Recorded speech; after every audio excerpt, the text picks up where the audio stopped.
Oh,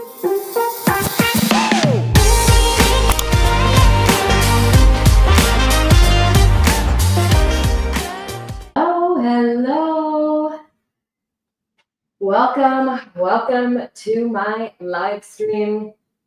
I am here streaming. So I'm streaming right here with you all. I'm going to be chatting with everyone here on TikTok, and I've got my YouTube going right here so I can put this up.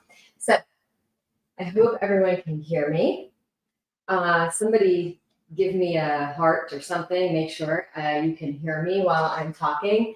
But today, I am trying something new on my live streams. I'm going to be using this whiteboard, and we are going to be talking about, I'm going to be talking to you about the differences between marriages where they have safety established already and marriages that do not have safety established, because there's actually really big differences.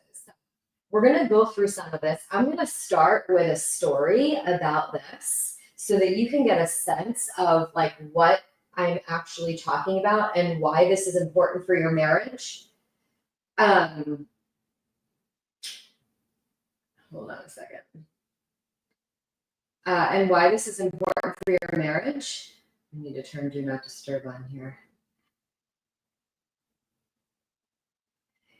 Okay.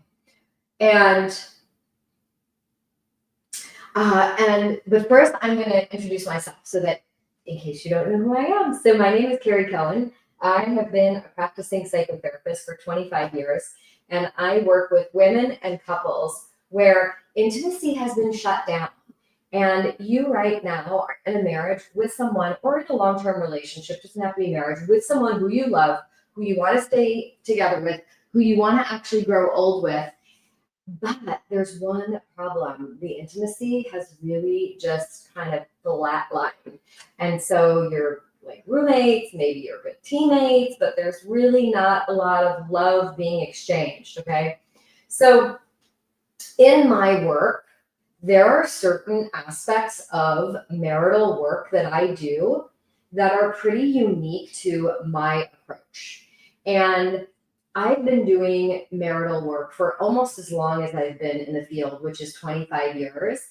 And I have really moved largely away from using things like communication scripts or teaching couples how to communicate using I statements and reflection and validation and things like that. And I go much, much deeper. And the work that I do, it really transforms the way couples interact because we are talking about safety. It was, oh, hi, Dominic. Do most of this is safety during a relationship or just the environment in the past? Okay, we're going to get to that. I'm going to open up for questions. So I'm going to sort of go through what relationships look like. So this could be same person in a different relationship, and where one has safety and one does not have safety. So we are going to go through this together. Okay, so you can have the same partner, same house, same history, but your marriage will feel completely different depending upon how much safety you feel internally. When I talk safety, I'm talking internal safety. Of course, there's three dimensions of safety that we talk about. We talk about internal safety, safety within, which is typically nervous system safety. We talk about external safety, which is environmental safety, things around your home, your neighborhood, stuff like that. And then we talk about interpersonal safety, the safety that you feel with your partner when you and your partner are talking.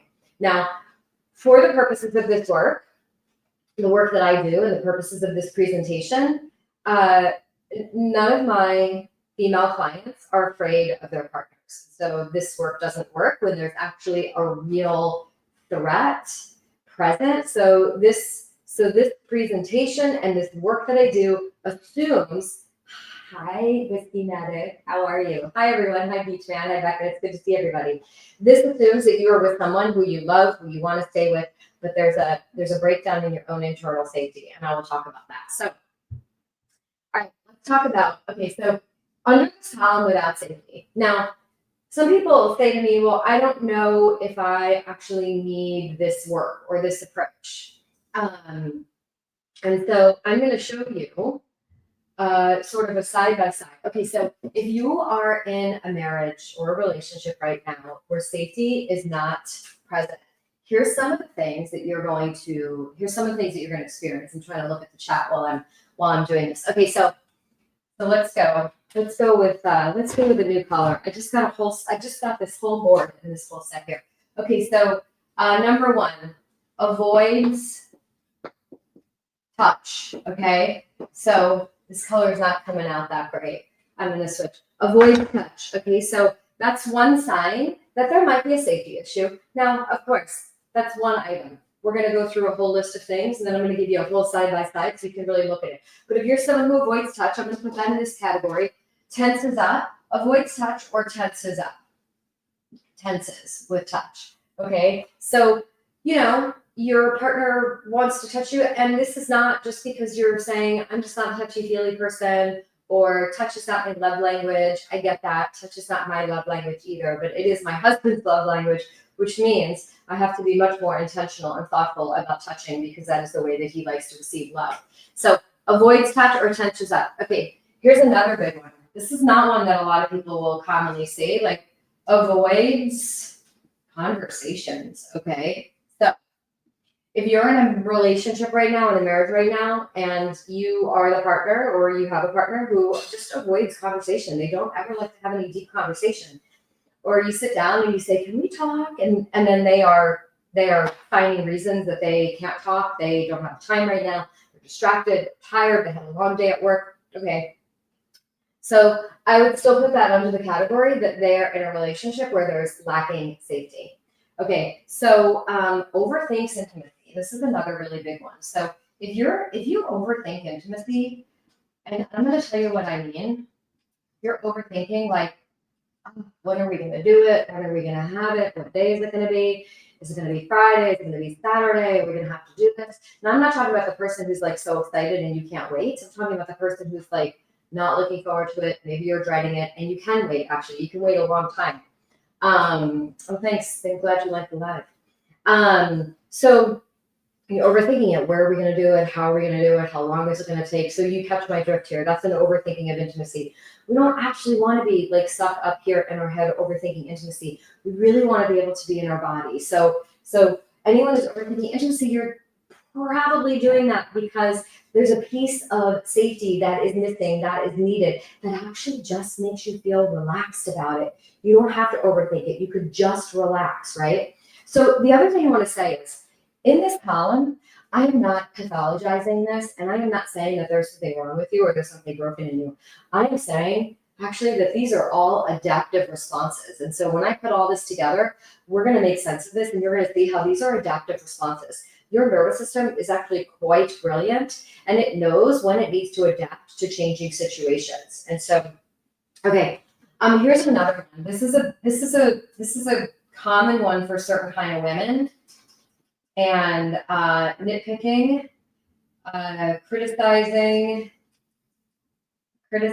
or micromanaging, common one for certain kind of women.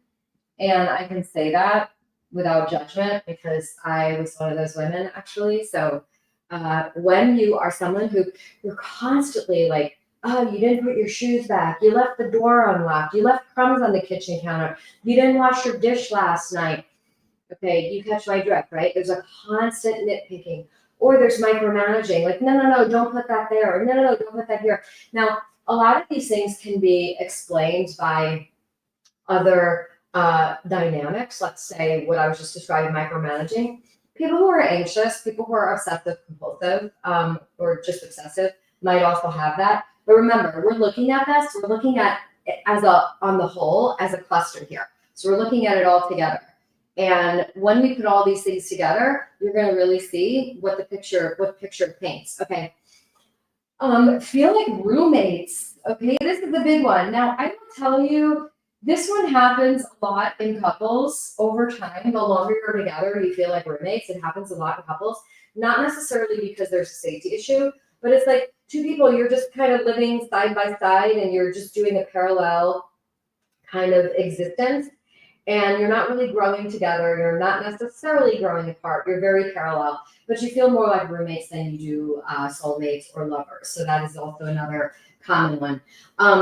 Okay.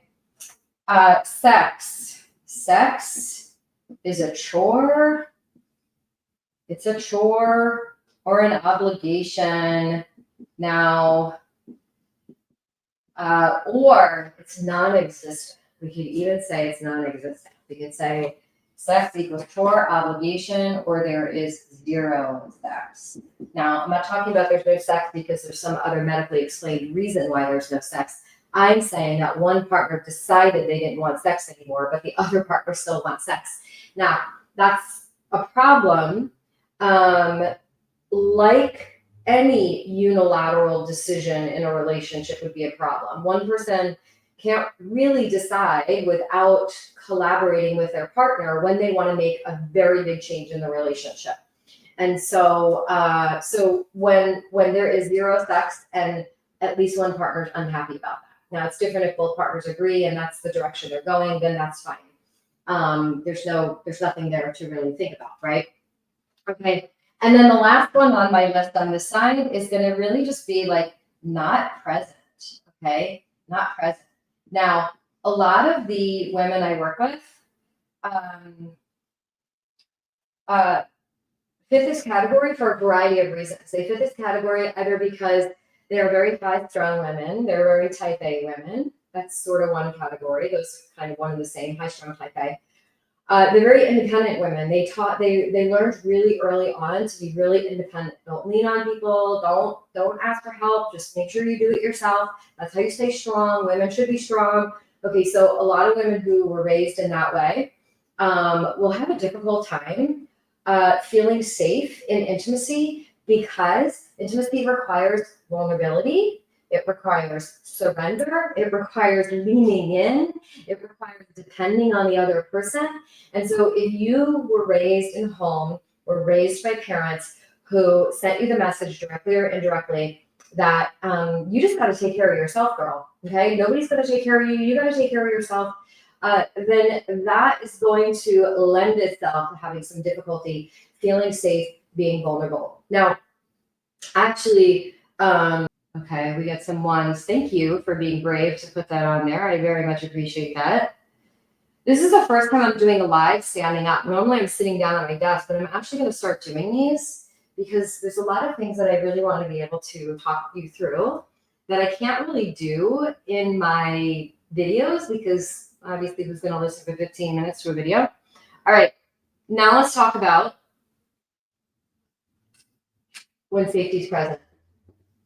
Okay, when safety is present, we are going to have, there's going to be a, it's going to feel really easy. Touch is going to feel easy. Touch feels easy. Like there's no thought. We're not thinking about it. We're not overthinking. We're just touching. It's really like, oh, that's really nice. Okay, so I will tell you that this is my husband. He's very, he's just a very touchy-feely person. He grew up in a home where there was a lot of nurturing touch. He's very, just kind of cuddly and huggy and things like that. And I would say most of his whole family is, which is really great. A little bit different than my family. Okay, conversations flow easily. Like you got some easy conversations. So with safety, so convos are easy. Now I'm not saying that with safety necessarily equals easy, but that is true. When there's nervous system safety and emotional safety in a relationship, the relationship is going to feel easy. It is going to just feel easy. And I will also say convos are easy, and conflicts are, I'm saying like they're less. Okay, so they're not, conflicts don't feel like the end of the world. They're not catastrophized.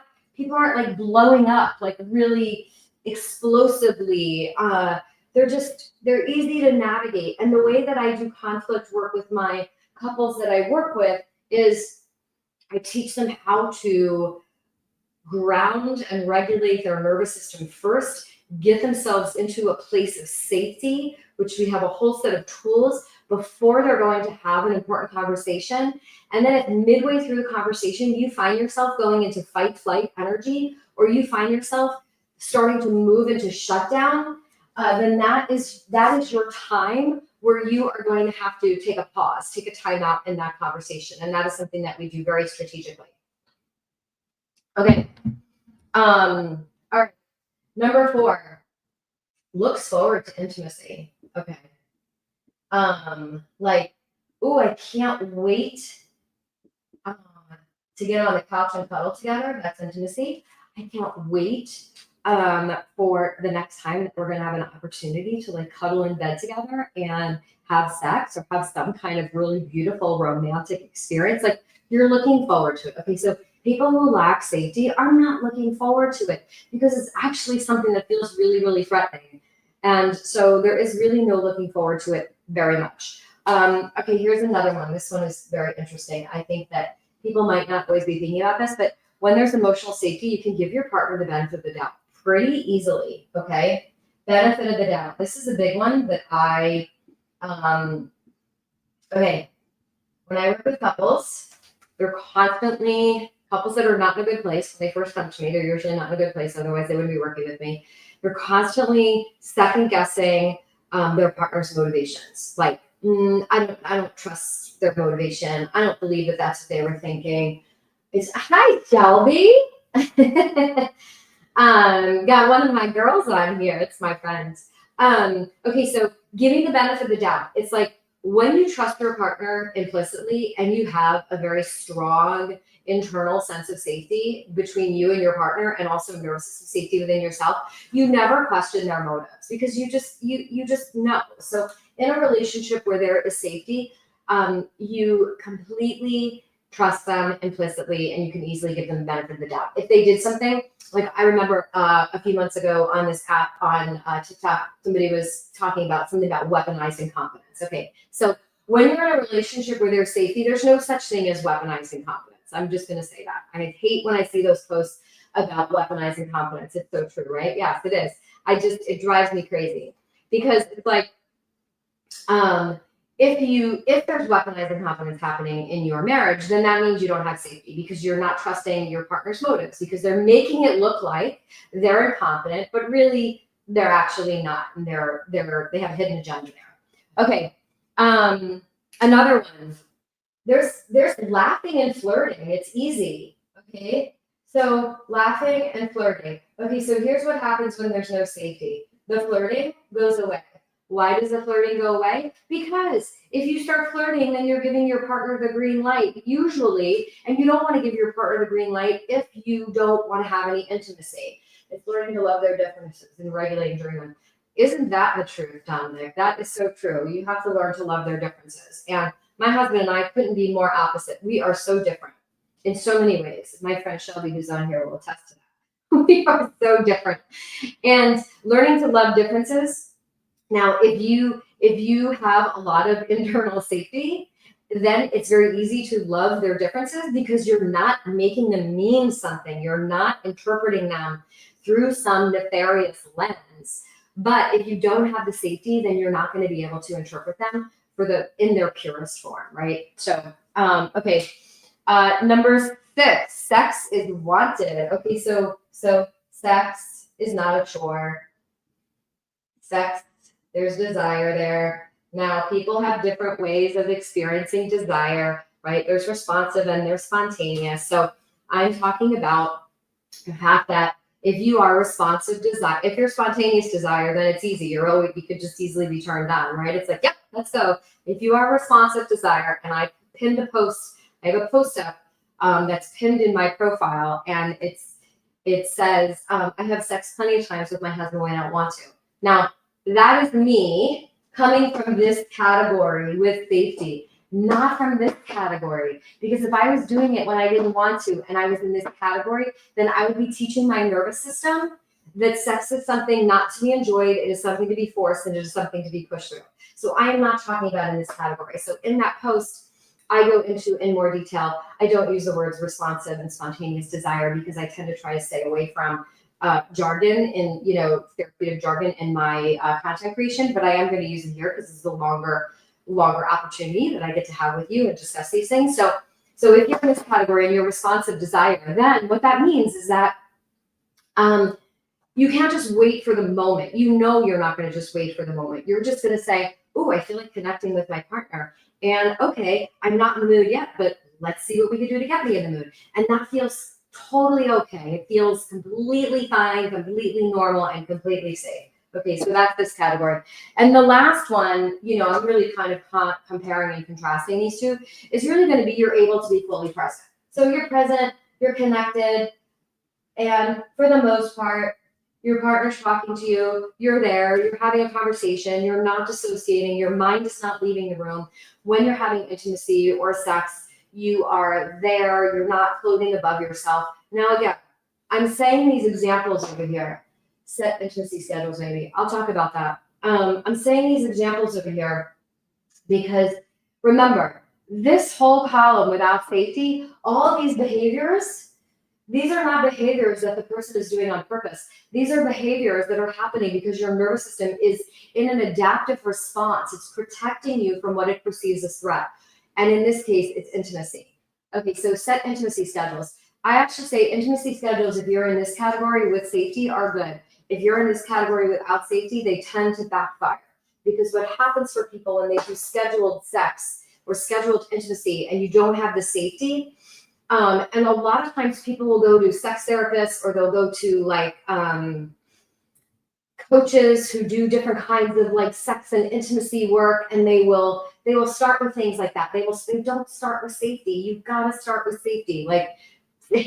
My approach is a safety first approach, because if you don't have the safety layered in, you can throw anything you want on top of that and it is not going to matter.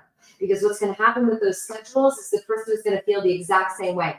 In fact, they're going to have a lot of anticipation leading up to the intimacy, and they're going to start to feel really anxious. And then they might even pick a fight right before they know what's going to happen. Bottom down approach, then top down. I see that great. Bottom down. So it's bottom up. So bottom up is when we do safety first in the body, and then top down is up here. So we can do top down after we've made sure bottom up, because I'm going to explain what that is for people, because a lot of people don't know yet. And I know you know, Dominic. So a lot of people don't know what that is. So when we think about communication, okay, internal communication or communication, so internal in our body. Okay, so bottom up communication means that the message is starting in your body with a sensation. And more than 80% of the communication that we are receiving internally is starting in our body in the form of a sensation. It doesn't become an emotion, a feeling, until our mind labels it. Like, oh my God, I feel anxious. Okay, your body's not saying that necessarily, but maybe you have a pit in your stomach, you have pressure on your chest, you're hyperventilating. Maybe for you that indicates anxiety. Maybe for somebody else that's adrenaline while they're getting ready to go on the longest zip line in North America in Costa Rica. Okay, so that could not be anxiety. Maybe that's excitement for them, but for somebody else it's anxiety, which is why in my work, I don't label feelings for people, because I have to first see what they're feeling in their body. And I really help my clients understand what they're feeling in their body. So top down is up here. We started our mind. So this morning I was with a client and she was saying, I'm going to come back to you, Jenna. I was with a client and I was asking her how she felt, and she was telling me what she thought, and which is so common, right? We go right to our thought. And a lot of people think that the brain is where it's at. It's actually not. The body. The body is the one. The body never lies, okay? Fix my nerves. Okay, yeah, Jenna, I'm going to talk to you. Okay, so many of you are probably familiar with the one of the most famous books by Dr. Gramerfolk, which is The Body Keeps Score. We could even say the body doesn't lie, because the body holds on to things, right? The body holds on to so much, and it doesn't actually lie.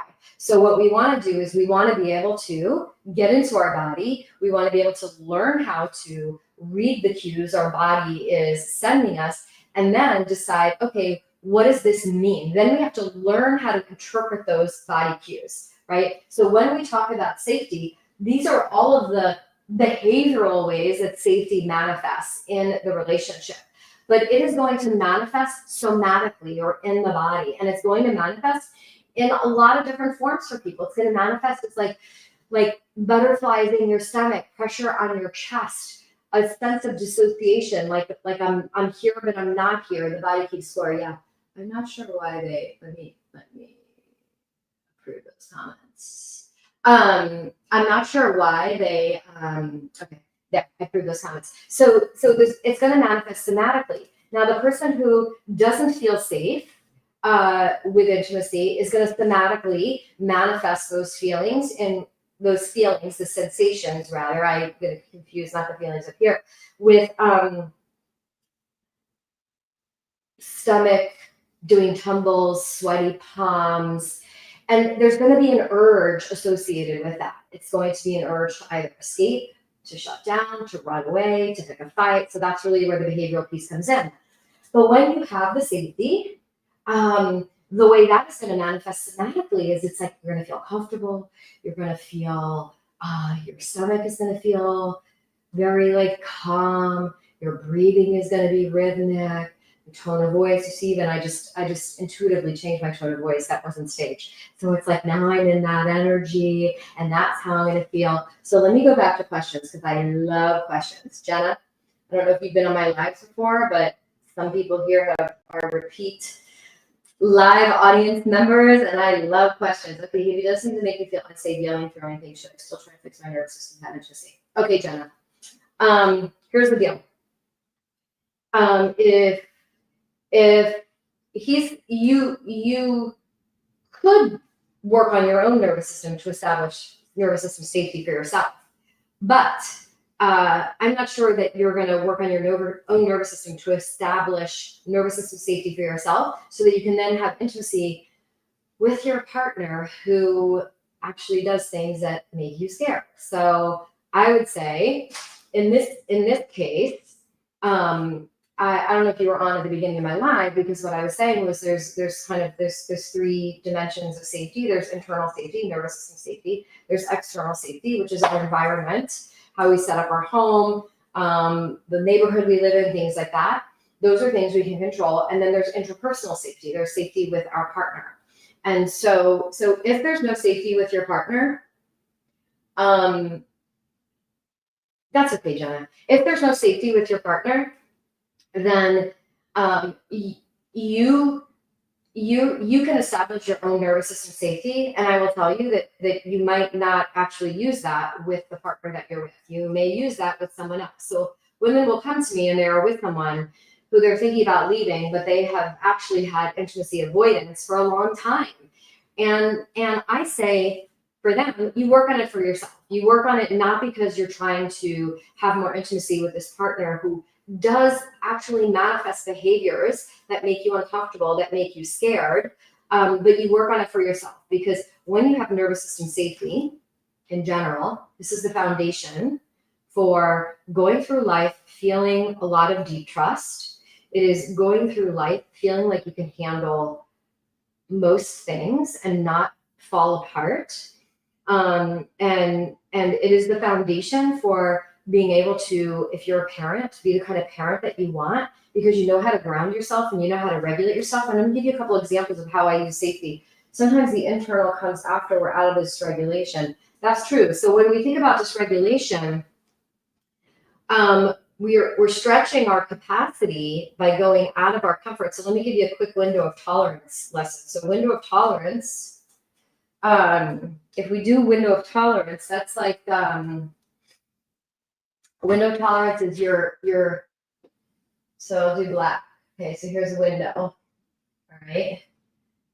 When you come out of regulation, when you're dysregulated, you're coming out of this window, either up here into hyperarousal, fight, flight energy, or down here into hypoarousal, which is in shutdown energy, okay?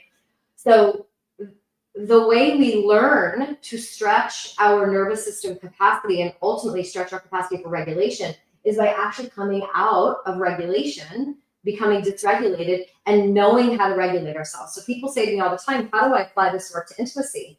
I apply this work to intimacy because after we uncover the unconscious beliefs that are stored inside the nervous system that are dictating that woman's decisions about intimacy, after we uncover those, and we work through those, and then we start to create safety in the body. This is before we start to even stretch capacity. We create safety in the body. I teach my entire sort of safety in the body, somatic nervous system approach. And then once we have safety in the body and we know how on a normal daily basis, when you are moving through your day, we are coming out of regulation. We're coming out of this window multiple times a day. Like, you oversleep, your alarm goes off and you wake up, gotta make dinner. Bye, love, thanks for stopping by. You wake up late, you skip your alarm and you're like, I'm gonna come back to you, Jenna. So that's the first, you're dysregulated. Okay, and then you go and you eat something and now you're back into regulation. Okay, great. Then you get in your car, you're driving to your office, and now there's traffic, you're gonna be late for a meeting, now you're out of regulation. So we get dysregulated multiple times a day. And the key to nervous system regulation is not to never get dysregulated. It's to actually widen this window so we have a big capacity for regulation, and also to know how to get back in our window. And that is really through repetition. So when we think about neuroplasticity, and neuroplasticity is really what put this on the horizon and made this possible, because before the book, The Body Keeps Score, which was in like 2010, I need to confirm the date, but it was around then, I graduated from graduate school in 1999. And in 1999, it was, you get what you get and don't get upset, because there is no changing. Whatever you got is what you got, and there is no changing it. It really wasn't until neuroplasticity really came on the horizon that this all became possible. So that is how I teach intimacy work. So let me look here. Hard to know when it's time to stay and continue to walk away. Delaney. Okay. Hang on, let me go back. Okay, wait, I'm gonna come back to you, Delaney. Okay, Jenna, I've made myself be intimate for so many years with behavior, now I can hardly do it. Okay, Jenna, so I will say to you, whether you stay with your partner now or not, and look, this happens so inadvertently. This is not a conscious thing, but it's like, I'm sure you're trying to keep the peace. He's going to be upset with you, so you do it anyway. This is unfortunately, it's a common dynamic for couples. What happens is when we do that, we train our nervous system that sex becomes something we have to force and push through. And now our nervous system has a paired association with that. Okay, so again, this is neuroplasticity. We think bioplasticity in the body, neuroplasticity in the brain. This is neuroplasticity. We've now created a pathway where, sex equals force, equals pressure, equals something to push through, equals something I have to disconnect from. What we want to do now is stop feeding that pathway, which means you have to stop having sex when you don't want to, and start creating another pathway, which is we start to create safety, and then we create safety in our body, and then we start to be much more kind of mindful and aware of when we're having intimacy, and we have to really do the pre-regulation work before we're going to have intimacy. Now, for you, Jenna, because you can't do that with your partner, I'm not so sure that that's going to work with him, but I would actually say you're probably going to have to do it even if you say you feel like it's your problem. I mean, in a sense, okay, so it's your problem because you're the one who now has nervous system shutdown as a result of that, or nervous system avoidance as a result of that. But it's also not your problem, because not only your problem because you have a partner who's really helped create that with you. You guys co-created that. And so that's why I would say it's not really only your problem. But if you leave this relationship and you find another relationship, that's imprinted in your nervous system. And that's going to be the thing that you're going to want to work on, I would say to you. Okay, triggers. Christine is saying triggers. Let me see, Christine. I'm not sure what you're referring to. Jenna. Oh, yay. Okay, good. So I know. Look, I'm a therapist too, and I had to do this work on myself. So I had to find this. I had to find this work because none of my therapists were helping me with this work. That's another live story. Christine, we don't intimacy if we don't feel safe.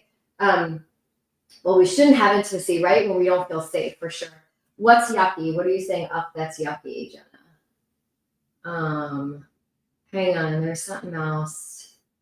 Okay, here, Delane, I want to say hard to know when it's time to stay because you do work on your sister walk away. Okay, Delane, I agree. It is hard to know. Like the part of creating that pathway now. Yes, Jenna, it's hard.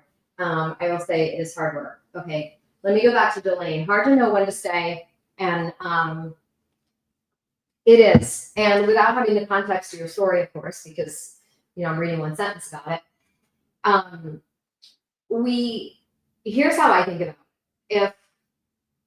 So all the work that I do with women, we somehow loop the partners in. Because ultimately, this work like you have to have a partner that's on board. Now, I say it's your work if your nervous system is being triggered, and nervous system safety because of conditioning prior to the relationship, because of how you grew up, or prior relationships prior to the one you're in now, right? So we bring that insecure attachment, avoidant attachment, so insecure, avoidant, or anxious attachment. Okay, those are things that we bring to the table already. And so I would say to you,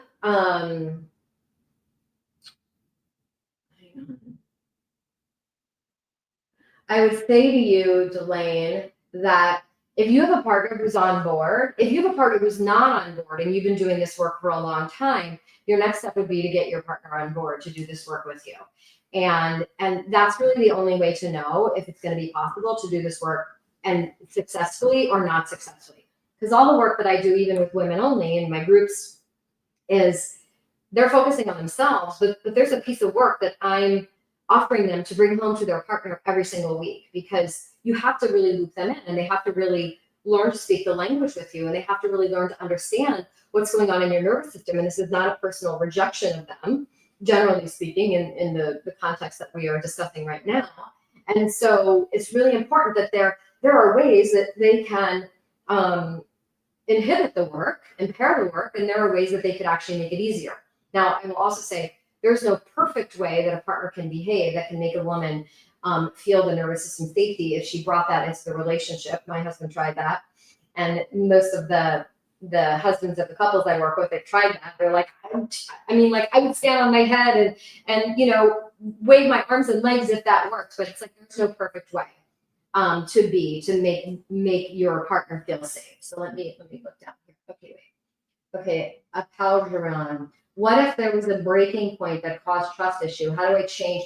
Okay, so trust is another thing, right? So trust oftentimes is a breach of trust, which might be how does one stop startling? Okay, so that might be a trigger response. So let me go to the breaking point. Okay, so when there's a trust breach, there's definitely going to be safety is going to be broken. And if that trust breach was an affair, any kind of affair, that's its own big piece of work in a couple. And what has to happen is that couple has to do work together, very much focused on the affair. This is not about like nervous system safety so that I can be more intimate with you. Like that's going to come after. But the first piece of work really has to be about rebuilding trust. And when I do that work with couples, it's much deeper than it's much more expansive than focusing just on nervous system work. And it takes a while, because once you lose trust in someone, it's like you can't unring the bell. I mean, you can't, it's not just like, okay, I'll just forget about that. It's in your mind now. And so your partner is going to be instrumental in helping you rebuild trust. It wasn't a affair. It was just breaking up for no valid reason. Okay, that's going to create probably, some anxiety and an attachment.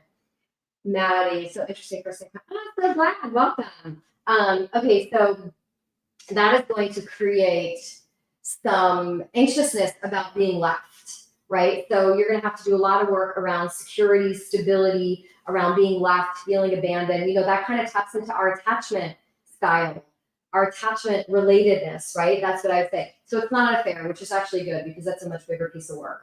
But wanting to break up for no valid reason, yes, that is very doable. But you have to do that with your partner, because you have to build trust back into your partner. Let me go back to Delane, right? I feel his childhood trauma doesn't allow himself to go deeper, sadly. Okay. So, he probably has his own work to do then, Delane. That is probably, that is a thing, like people have work to do. And if you marry someone, so how do you change the neural pathway? Okay, so the short answer to that is, if let's think about a scale, okay? And if the painful experience has kind of played itself out a lot of times, the scale is tipped in this direction. So we could say this is cues of threat, okay? That creates its own neural pathway. The way we start to create another neural pathway is we stop feeding this one and fueling this one. And for you, that's going to be the different ways that you guys have conversations, the different behaviors you do. I'll get to this. like getting rid of all of the behaviors that create mistrust. And then we start adding to this side here, which is all the things that he could do to make you feel more secure, more comfortable, more confident in the relationship. And so then what happens is we start to tip the scales in this direction because we're not adding to this side, and we start to tip the scales in this direction. So this would be cues of safety, this would be cues of danger. And that's how it's hard to explain kind of the neuroscience part, but in essence, that's how we start to do that. And we start to really fuel this side, and we start to show our nervous system again and again and again with repeated experience, this is safe, I can trust. This is safe, I can trust. How do we get safety? Alexis, how do we get safety? Internal safety. So internal safety is going to come from establishing within your nervous system that I am safe, I am okay, I am content, I am at peace, I am regulated. We can think about a lot of different words, but one of the lives that I'm going to do this week is I'm going to really talk about the ladder of safety and of your nervous system. And so the way we create safety is really by there's a whole series, a systematic series of steps that we would do with our nervous system to begin to invite in a sense of safety and a feeling of safety. And for people who have lived in fight-flight energy for a long time, or they've lived in shutdown energy for a long time, safety is not something that they would be used to feeling. And so what we would do is we would start to systematically show the system what safety feels like so that the nervous system can actually start to feel more and more safe. So if you're just joining, I was just went through sort of what a marriage relationship with safety looks like over here, and what a marriage or relationship without safety looks like over there. And so, because this is really the cornerstone of the work that I do, and really what we're doing is I'm really helping women and couples build safety internally so that you can have the kind of intimacy in your relationship because you are with someone. So we're not talking about owing intimacy. I'm talking about women who are in a relationship with a partner who they love, like you adore, you want to grow old with them. And you want to grow old with them. I'm looking at your thing there, Alexis. I'll respond to it in a second. And this is your person. This is the one that you want to grow old with. And so you're like, I don't want to leave this partner. So I'm going to figure out how I'm going to be able to repattern my nervous system so it could feel safe because this person is objectively safe person, right? So I'm not talking about somebody who is not a safe person. Okay, so is safety possible after cheating? I got cheated on while pregnant, 7 months pregnant. It is possible. I will say though, that is really a fair work though, because a fair work.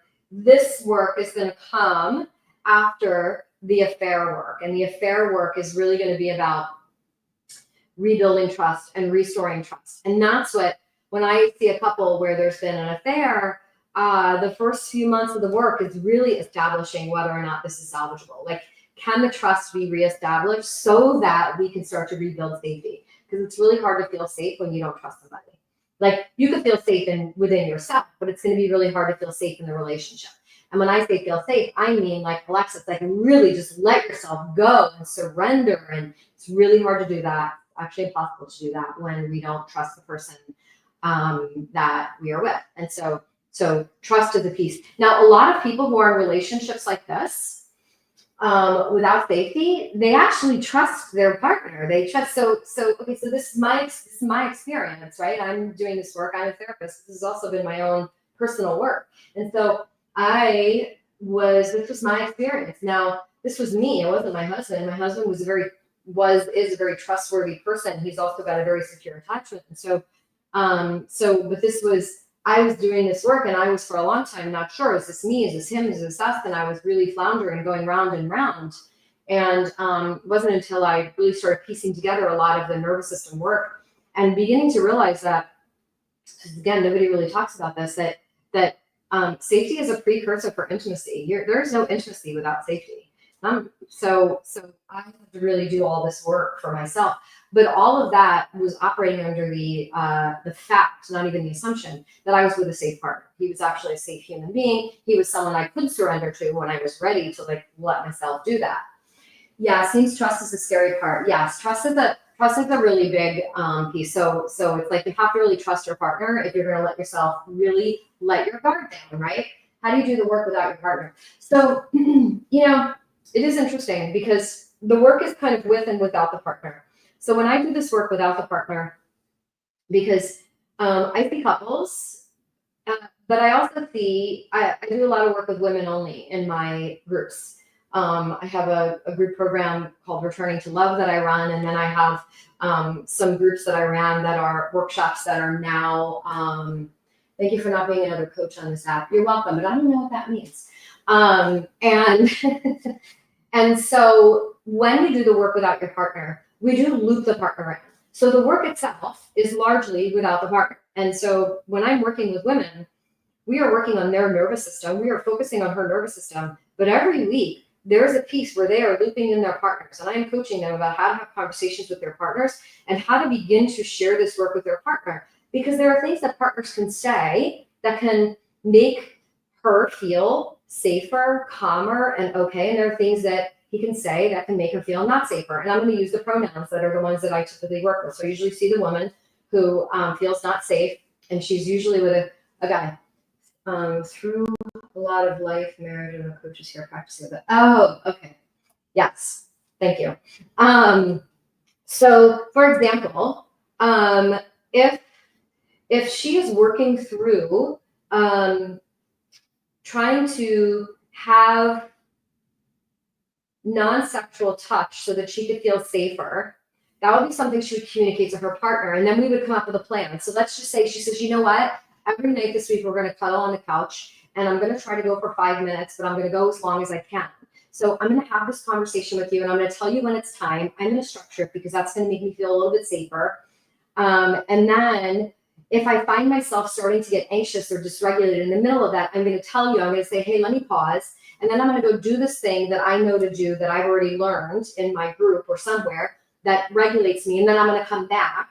And what I need you to do is I need you to just be patient. And I need you to say to me, it's going to be okay, Carrie. Like, I'll be here. Do you need anything from me? Do you want me, can I put my hand on your hand? Or do you just want me to sit? And do you want me to step away? So there are lots of ways where the partner can facilitate this work for women. And then there are ways that they can get in the way of this work for women. And so I really coach women on how to talk to their partners about this. I coach women on how to talk to their partners about this, how to introduce it, and then how to start to come up with these very systematic strategies to begin to, here's what we're doing. We're stretching your capacity to be with intimacy without stressing your nervous system. So we stretch without stressing. When we stress it, boom, it just collapses. Your capacity, your window of tolerance, this window here, when we put too much stress on it, it just collapses. And so now you're completely dysregulated. And so what happens is when we are actively working on intimacy in your relationship and you are in an intimate moment, when you come out of your window of regulation, when you start to feel like you're in fight flight energy or you start going into shutdown energy, that is a moment where you would want to take a pause and regulate through that to get back into your window, get back into regulation. And this is really where having your partner on board is really helpful. Because let's just say you're in the middle of just what seems like a beautiful sexual experience. And then you say to your partner, there's a way to say to your partner, I just need to breathe for a moment. And they will be so loving about it if they're on board. Or if you say to your partner, I can't do this anymore, I'm done. Or can you hurry up? Actually, no. Can you hurry up? Can we just get this over with? Okay, I just need to get this over with. So those are going to have two different impacts. And so these are the things that we're really coaching on when I'm working just with women. And so, but when we're with a couple, that's a conversation we can have too. Other questions? I'm going to wrap this up, but I'll be back. I will probably come back on Thursday night, actually. I'm going to start doing this twice a week. I'm thinking about putting it on my profile on the nights that I'm going to be on because I love this teaching. Tell me, did you guys like this? Did you like that I stood up? Because you know what the other thing is normally when I do these lives, I'm sitting down. And I got a lot of movement. I like to move around. I got energy. See, this is really a lot of fun. So did you guys like yes, thanks for the hearts. This is great. Thank you so much. I'm so glad you like the teaching because I really like that. It's kind of fun. I feel like I don't know, every girl when they were a kid, we played teacher, I guess. So excited, King. I'm so glad, Delaney. Thank you so much. Oh, hi, Whiskey Addict. She was in one of my last programs. So good to see you. Such a loyal follower. All right, any other questions before I sign off for the night? And I will see you all on Thursday. Wednesday night I have dinner plans out, so I think I'll be coming back on Thursday. So everybody have the most amazing Monday. And any questions, send me a DM. My DMs are always open. I look at them. I look at them every day, and only I look at them. I'm the only person who answers them. Nobody else is in my DMs, so you can send me a private DM. And you can also email me. My email's on my, what do you call it? On my bio. You can email me too. All right, everyone. Take care.